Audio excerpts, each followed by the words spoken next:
Y'all want to give a quick review on a set of Taylormade M2 irons. These are from a 4-iron up to a pitching wedge. They have a steel shaft in it. This set here is right-handed. They're really good for mid to high handicap golfers.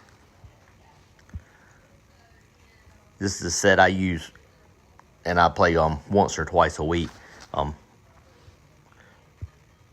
currently a 14 handicap, so these work really good for me. I like it. I've had this set for probably a year and a half now.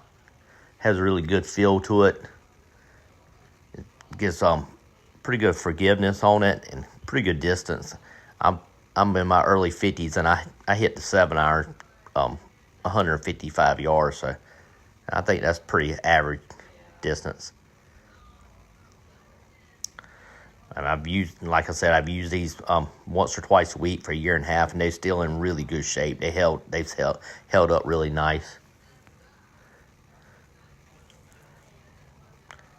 I tried a lot of different sets when I got these, and I hit these better than the others. I really like them. This is the Taylormade M2 Irons 4 through pitching wedge. I really like them. I think you will too. I highly recommend them.